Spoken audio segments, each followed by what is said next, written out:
although for digital they wouldn't have because, people aren't giving them money. But still, it's like a lot of cons made the mistake of trying to be like, we're just gonna have panels and nothing interactive. And what people come to these events for is the chaos and the spontaneity, which is why we did it in a Discord server. Yeah, that's actually half of what's missing from this panel right now is you're all just sitting there listening to us instead of the usual chaos in the Discord server. Yeah, we don't have any chat shit posting to respond to. Somebody live. Somebody just start making Discord noises. We need you all to hold up emoji signs. There we go. There we go, yeah. Where's Fizzbuzz with the banhammer then to go around and bump people in the head though? Well, no one's being inappropriate. We already got rid of all of them. Yeah. This message is redacted.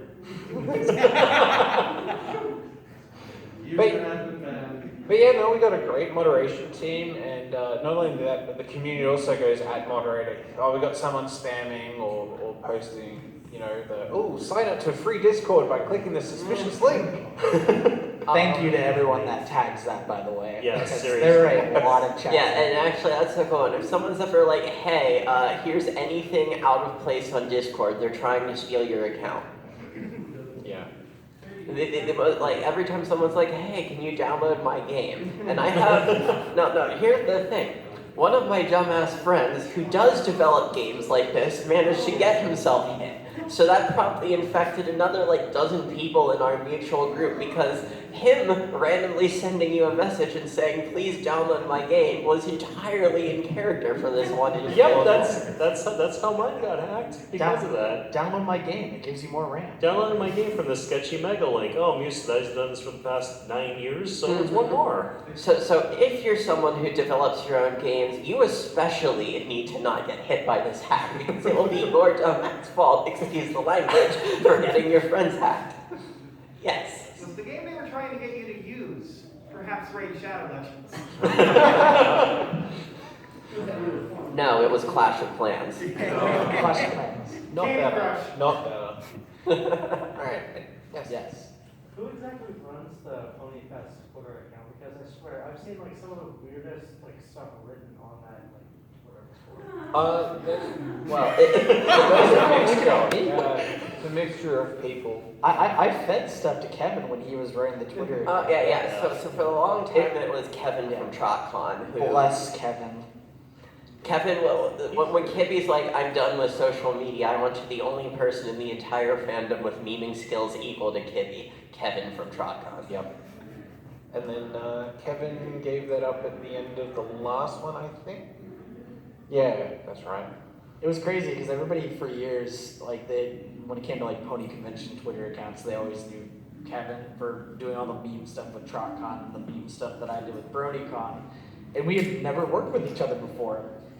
Dex put us in the same channel together, and I think within 2 minutes we had Dex dying in laughter. It's true. Chaos ensued.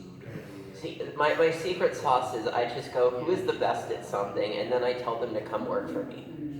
Yeah. That's my special talent. I'm not good at it. I just know who is, and I can convince them to do it for me for free. That's literally how Ponyfest started. Yes. When Dex came up with a makeshift idea, Dex just started reaching out to pretty much everyone. Yeah. People I knew who were better at it than I was. This one here is what converted my work desk at home into a command center.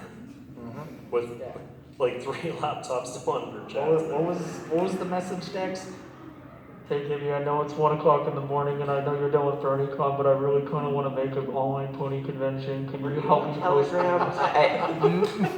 First off, I don't think I talked to anyone about it in the initial 2 a.m. except for throwing it in. What it was I'm like, it's 2 a.m. It's Friday night. It's Friday night, and if you've seen me on Ponyfest streams, you know what I was up to. Let me rephrase that. It was 2 a.m. your time. Okay, yes, but the point is, it was Friday night. I was enjoying myself, shall we say. And I'm like, someone should take Roof's Vendor Hall and make an entire convention around it. And then I went to bed. And I woke up the next morning, and I'm like, God damn it, no one's going to do this if I don't. All right, fine. Just to give you some idea, though, Dex went to Lars, who has X number of years experience with AV, And then Lars came to me, where I'd been in the music fandom at that stage for like 6 or 7 years. Yeah. And then just everyone that was surrounding that had years and years of experience of doing normal cons. It was like, well, we've got like a dream team of people here to run a con. Let's just do an online one. It's better than that. After the first one, I had all of my AV crew poke me angrily that I didn't get them involved with it. I think that's what made Ponyfest so fun too. Like, it brought so many people from other cons together that normally wouldn't be working together because they're working so many other things. Yeah, it was actually Ponyfest where, with my AV crews, I actually had the worst injury of any convention where I run AV. Because these ones are like, we have a 200 amp power drop and tons, literally tons. Bye, intern. Screw you. Bye, cinnamon bun. Bye, cinnamon bun. We're doing this at home, so we don't really think anything of it. And all of a sudden in the Discord call, I hear, ow! And, some expletives, and I was just like, what's wrong? And, no one's responding. And then I just hear, we had to rush this person to the urgent care. They have a fractured toe.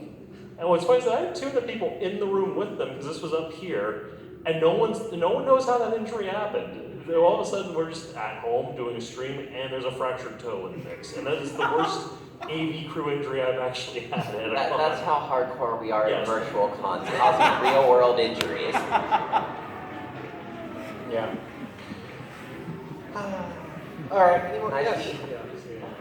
What was sourcing guests for the first Ponyfest like? Um, How did that go? Pretty much it was called Who Are the People Who I Can Personally Feel Okay Messaging?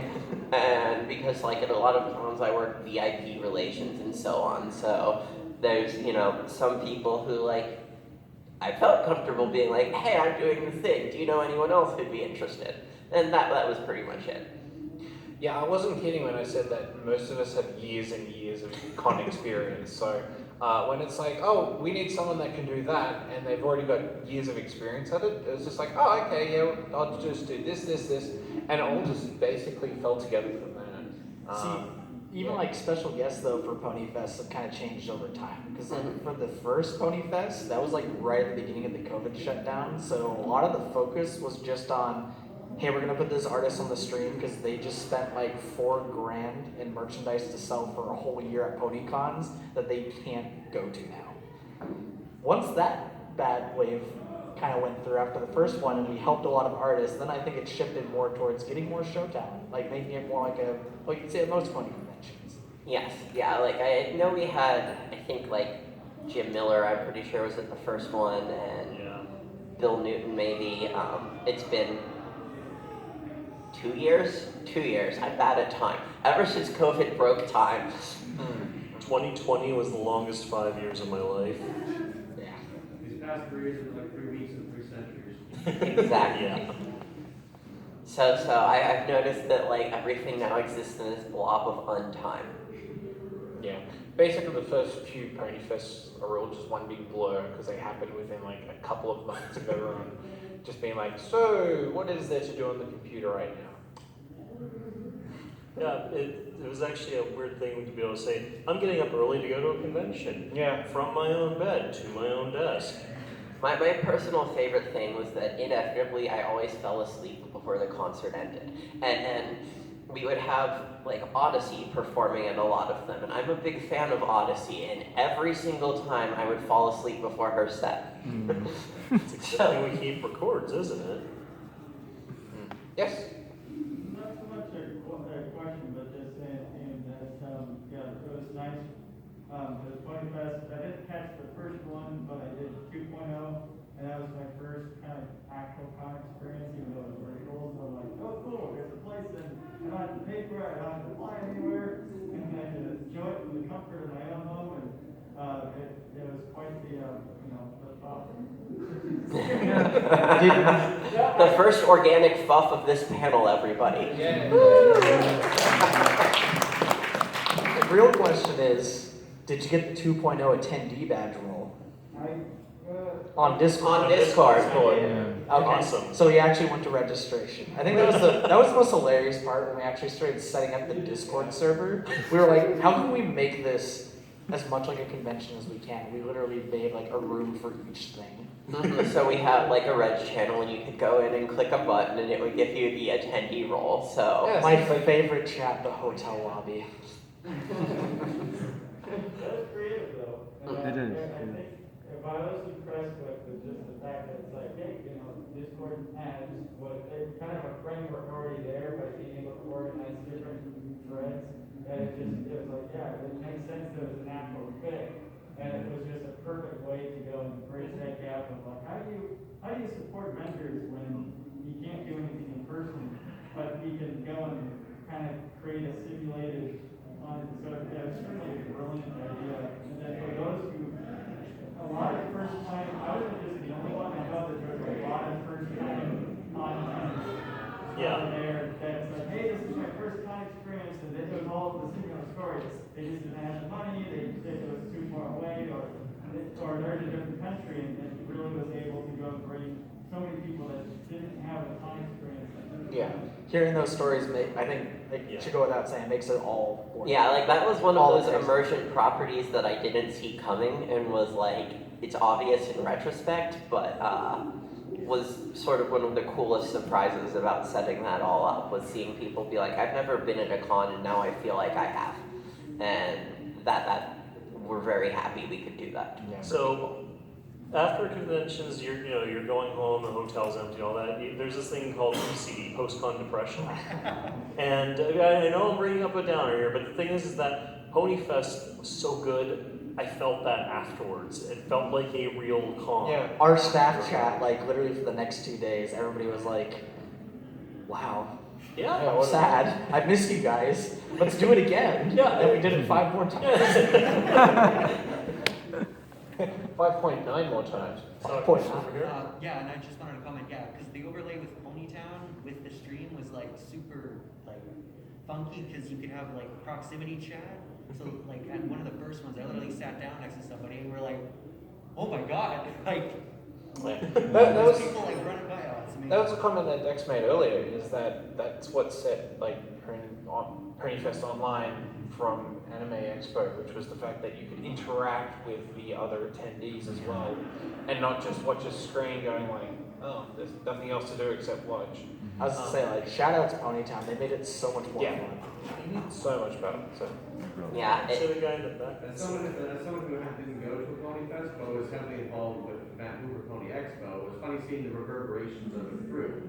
Because like the first online Vancouver we did 2021 in January, the Shyfire made a Sith version of you guys' spot because we had Sith turned into a meme because of theme reasons. And then 2022, we decided to like make an actual Ponytown server, and I built the Vancouver City. I don't know if you guys saw that. I saw that. Yeah. And then I turned it into a bloody meme because that's how Ponytown works. So I'm the original Fisher. Dex, like I told you during the COVID shutdown, it doesn't matter if everything's closed. Ship hosting finds a way. And now that I'm building that server was my first Ponytown experience. So it was interesting. Like, I don't know if any of you guys are the ones who helped us with that. It's all names. I don't know if you can face it. Buddies. One of our best builders has just walked in over there. He made a lot of the Ponyfest Online, or at least helped design it all. And you probably would have seen one stage where you had like the lighthouse and Maritime Bay, and then there was a maze where other things were, if you look around some of the older servers. So yeah, Ahmed built quite a lot of that as well. But it's totally a group effort. Like, I wouldn't have been able to build it, and so we just get people that do know how to do these things, and yeah, that's how we got most of our stuff. On that subject too, I've noticed that like a lot of other online commitments kind of took note from that as well, because I know that a buddy of mine, Buck, who works with, I want to say it's one of the Philippine Comic-Cons, they ended up doing an entire version of their con, but they built the entire thing in Minecraft. the Medium, yes, that was Ponycon that did that. Yeah. By the way, shout out to Armored right back there for building those in Ponyfest now. I just studied. Yeah, no, exactly. That's why I get to point you out now. I should just, I can live. That's great. I think I see a question back there. Yeah, so I guess on the building thing, Bill, I wonder, I guess partly a question for you then, because he's a guy who appreciates well put together designs. And certainly something I noticed that they put on the element or 20-time element was just the fact that it's, it was such a unique thing to have available to go to greater space to get together and, having then the customization. But the question is, so it seemed that, again, it's been mentioned, there's a lot of carryover and inspiration that was used in other online things, like when Ponies Are Gone did their release party, the first one, Ocean Song, and then the three ones that kind of followed afterwards. I know, was there any involvement with your team in terms of the design work, or with him when it comes to that? So that's all like it. Yeah. That's me, because I do the online releases for the Ponies at Dawn, so I'm the radio DJ being like, welcome to Ponyville FM, you are listening to Ponies at Dawn album release. So that's me, I do that side, and then I just basically link up with like Rainbow Doki over the back end, hi! And the Ponies at Dawn people, there's Faulty at the front there, so he's one of the Ponies at Dawn admins. And then PDFM, so that'll be Sleepy Pony or Squirrel. So basically, we all know each other in some way, shape, or form. So a lot of it's like, oh hey, we got an album release. Well, we'll just take down the video side. We'll just do audio streaming from there, and let's run with it. And so there's a lot of crossover and basically collaboration, which is how this show came about with the Ponyfest Online PDFM. So So then the Ponytown, the map was created, is he also the guy responsible for the well put together? Is that usually whoever has like their own builders. So I think Faulty did some building for the Ponies at Dawn. Arnold's done building for the Ponyfest Online. I know that GTX has done building for some of the cons as well. So there's a few people that Vijinka and Haunted Tuba, I think, have done a bunch with Ponyfest too. Yep, they've also done some. So like it is a team effort. Like it is a big map to build out. But My favorite joke about it, and I'm kind of sad that they've solved this problem, is that for the AV crew, they build a. If you go to the main events hall, that thing in the back room, actually we got one right here. That's a front of house riser. That's where the tech crew tends to do all of their work. And whenever they built the maps in Pony Town, that was walled off, and the only people who could get in are people who had the credentials to do it. And I used to get a bunch of messages, how'd you get in there? And I'd just do the thing, I'd say, I took the stairs. And the saddest thing that happened was someone created a stairs asset, so now that exists. useful. You will get a lot of people be like, how do I get on stage? And pretty much anyone who is on stage will always give a meme answer. And then you will see them actually attempt to pull it off. And it's a little mean, but hilarious. No, it's fun where I'll be in there, I'll drag someone in if they've done something off to the side there, and it'll be like, so-and-so has found the stairs, and then I'll see 15 other people go over there and try doing the same thing. Alright, we've got 2 minutes left, so is there anything else from the panel that wants to say anything? Ponyfest 5.9 win. Ponyfest 6 is going to be on October 15th. But Where we're can they going follow us on 5.5. Twitter? We will announce that on Twitter. What's the Twitter handle? The Twitter is Ponyfest Online. Yep. At Pony. It's online. Follow it. Join the Discord server. Yep. Remember to like, subscribe, and hit that bell. Wrong medium. Clash of Clans. No, that's me. I'm liking. Subscribe. You're like Raycons. Like and subscribe. Alright, anything else?